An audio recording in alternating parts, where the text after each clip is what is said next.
The elites have been using these constructs for centuries to maintain their power and control over the masses. They have created a system that benefits them at the expense of everyone else. In this video, we will explore how capitalism and racism are intertwined and how they are used to keep us divided. We hope that this video will help you understand the true nature of these constructs and how they are used to control us. So I felt compelled to make this TikTok as a quick reminder that racism was invented so that capitalism could exist and to control white people.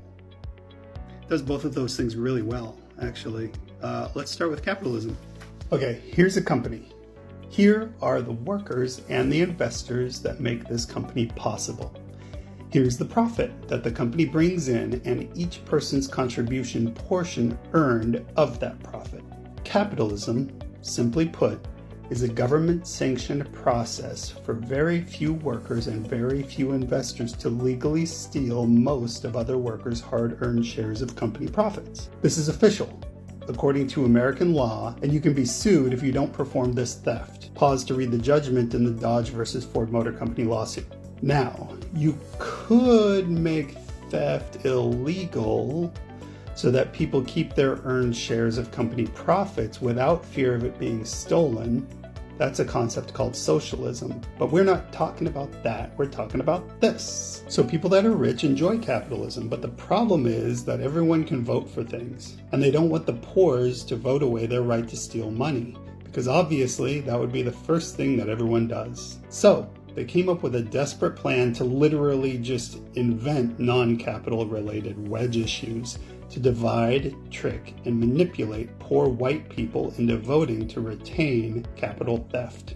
In comes the concept of race in 1680 within the colony of Virginia after Bacon's Rebellion, invented in order to divide and conquer the poors. They were able to convince people that there is a hard and fast line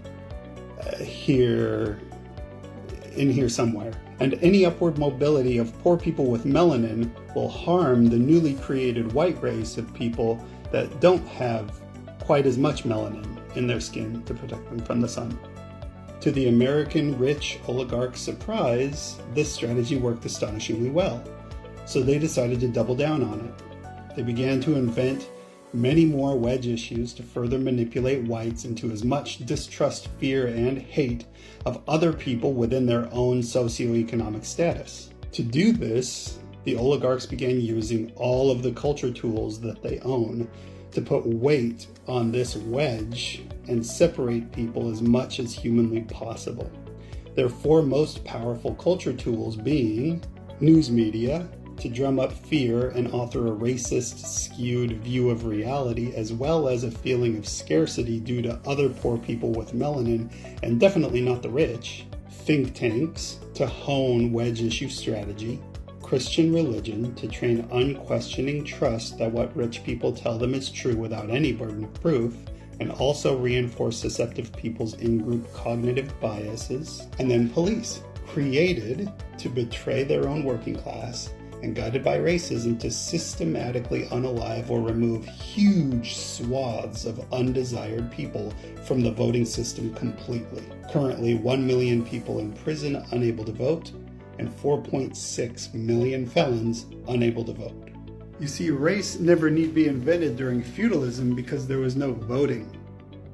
Everyone was just referred to by their nationality. So the next time you hear someone say something racist or homophobic or bigoted, you'll know that they're just being submissively manipulated and controlled by someone else with an agenda for the benefit of the wealthy.